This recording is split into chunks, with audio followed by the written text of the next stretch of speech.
Hello to all my friends out there. Well, it's festive at my house. I hope it's festive at your house. There's only about 4 more days until Christmas. So today I wasn't doing much. I was taking it easy. I have most of my Christmas shopping done, and you know, I'm pretty much good to go.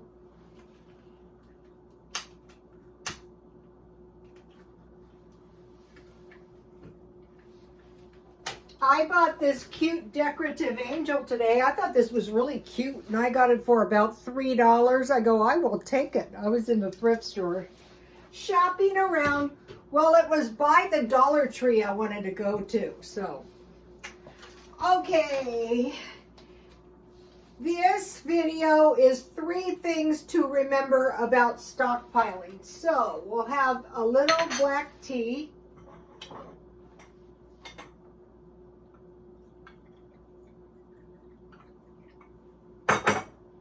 I want to show you the cute napkin in case some of you haven't seen it. Okay, you just you fold your napkin lengthwise. It would be nice in better napkins, you know, they're square. So you fold it in half, and then you fold each half to the middle. And then you fold this like a little bow tie. See how cute?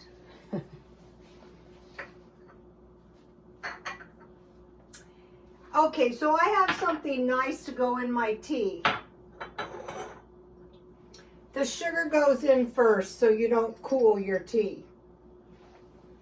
And then I discovered that if I peeled my lemon and I just ran the entire thing through the juicer, I got this nice lemon juice. And I've been eating lemons, but you know, this is nice. You can just pour some in your tea. And tea and sugar is very delicious in black tea. I mean, lemon and sugar. Could be milk, but this is a good way to get lemon. Okay, 3 things to remember about stockpiling. The little by little approach is the best. That means every time you go shopping, you just buy a little something extra, and pretty soon it all adds up to a big stockpile. A good example would be a dripping sink or a hole in the bucket. And pretty soon, you know, a lot of water will flood the whole house, or all the water will run out of the bucket. It's the same thing. You just get a couple extra. Now, I said, and I meant it too, if they scared me, I would run down to the Costco and buy a pallet. But so far, that is not necessary. Some things are empty, but if you have some food in your house, then you can just buy a few extra things. You're going to be so much better off. You're going to get the stuff you really need, like, you know, some extra tea, 10 pounds of sugar. Let me show you what I bought today. I bought these lemons. Out here, I think these were about $6. And then I bought another bag of nuts because these are actually food. And then I bought and dehydrated. I bought some beef at Smart Thin Cut Beef, and I dehydrated the beef. And this is quite a bit of beef jerky. And if I get hungry in between meals, I have nuts and I have this dehydrated meat. I also dehydrated this time. What I did is I just slip them in a rack in the oven at 250. I dehydrated. So see how my meat, these are 2 chicken backs I bought. I dehydrated them. And what I do is I take them out of the freezer when I want a snack and I eat them. And I will be dehydrating some more meat and I will show you. And And then I bought a couple pounds of dates because I wanted to make something festive, and I will show you what I made. These are dates, and what I did was I slipped a walnut. You know, I cut a slit in my date, and I slipped a walnut in there, and then I rolled it in confectioner or powdered sugar, and I have some candy. So if you're going somewhere or you want to bring a nice little gift, this would be a great little gift. So I stockpile a little food today, nothing drastic. Also, I want to show you something nice I made. This is some pear butter. As you can see, some is gone. But these are nice gifts. You could make a jar full of this. Let me show you what it looks like. It looks kind of like baby food, really, but it's very delicious. You can put it on bread, or you can just eat it on the sides. That's what I do.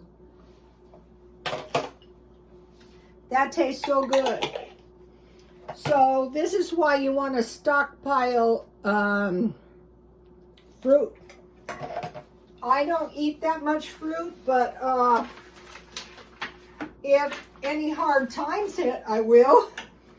Pear butter or any fruit. It could be fresh, it could be frozen, it could be canned. 1 can pears drained, covered with water. If it's a little can, 1/4 cup sugar. If it's a big can, 1/3. So a little can, 1/4, a big can, 1/3 of sugar or less. Sometimes I like the fruit sour. 1/2 teaspoon if it's a little can to 1 teaspoon cinnamon if it's a big can.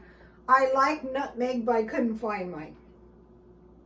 Cook until the fruit is soft and then mash it. You know, you can mash it because it's so soft. What did I do with it? Here it is. Okay, you cook until the fruit is soft and you mash it with a fork. And you add a small pat of butter or margarine, whatever you have. Then you squeeze it through a thin screen. You can leave it chunky if you want. And then it's good with meat. It's really good hot and it's really good cold. You can make some good baby food this way too. Okay, now. Okay, the little by little approach to stockpile is the best. Avoid panic buying. What you want to do is you want to deliberately figure out, what do I eat all the time? So like, I know if I have meat and I have bread and I have potatoes and I have milk and I have butter, I can pretty much survive. So I would want to go for those. If you're lucky enough to have cows, that'd be awesome. Or how about some lambs? I've been watching videos from Russia. Hi, oh, you people from Russia. I love those videos. So you want to avoid panic buying because you may get down the road and you may not have something you really, really need. Or if you panic buy, you might not have any money when you get down the road. That's bad thought too. So you want to avoid panic buying. Remember the Chinese? The Chinese were told to stockpile food, and all the people raced out, and they had these food vouchers. And so what they wanted them to do was spend the food vouchers, and they did. And the vegetables were really high at that time. They may be worse in the future. We don't know. But panic buying is probably the worst thing. Any panic is the worst thing you can do. If you can buy food for a year, though, that is awesome. But you want to avoid panic buying. Number 3, avoid spending more money than you can afford. Because you might need cash, too. You never know. And another thing, if you go out and you charge things, and we get down the road and something happens, you've got to pay for that. So you want to avoid spending more money than you can afford. Here's the 3 things. if you would like to see them. Okay, now I posted on my Twitter my year-round garden. I wanted to fix it up and, you know, then do a video. But, you know, I've just like been busy. I've been like, you know, really busy, and I thought I don't think I can, but I wanted to show you guys my year-round garden. And I notice when you're growing things that when you're off season, the plants grow very slow. Like as opposed to grow in 3.5 months, those plants have been growing forever, but they are growing. And they're bearing lots of leaves, but not much fruit. But it's still better than nothing. And I posted my recipes for the fudge, the peanut brittle, and the biscotti. I think I brought my biscotti out. Okay, so what I do is I freeze everything. So I put the recipe for these tea cookies on my my Twitter. Here is one. I made these. And so what one could do, if one wanted to, is one could dip them in her tea. I don't know if that is kosher and good and better tea parties. But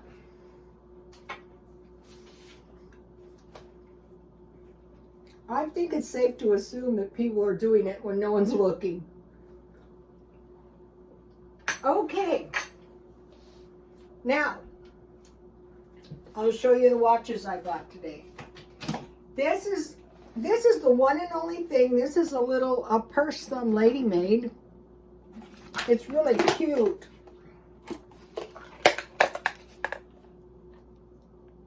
And I did post this on Etsy. That's the only thing I've done, but I'm working towards that.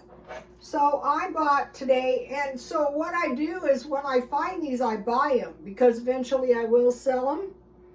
This is a really cute watch. I really love this watch. This is a Charter Club watch, but the thing about this is, see how it's like a little compass? These watches come in every kind of style. This is a beautiful watch. That's why I will probably keep it. But I could sell it if I needed the money. This is a man's watch. I love the diamond accents. This is pretty. I bought this today. I paid about between $5 and $10 for these. This is a nice watch. This is a, what brand is this? I don't know this brand. This is a chronograph. And it's got the diamond accents, but it's also got little, these are not diamonds. These are little fake diamonds. But there's also some little diamonds on each number. And then, you know, it's got the chronograph, which is nice. So these are not valuable at all, but when you get hundreds of them, and this is a vintage Michael Kors watch, so you might be going, why vintage? Well, see how small the dial is? Even a lot of women's, but this is a really nice watch, and whoever owned it, there's quite a bit of wear on the watch band. So when I sell this, I would have to sell this in person, but I really love it, so that's why I bought it. What I did, and I like to keep them in these little wooden boxes. I buy cigar boxes when I can find them just for this purpose, to keep the watches in. It keeps your watches nice. So fortunately, nobody bought this because it's nothing but cute. Sometimes I try to sell stuff and then I go, well, I guess I'm going to keep it. Well, you guys, that's 3 things to remember. Please like, comment, and subscribe. And Merry Christmas, Happy Holidays, and God bless you all.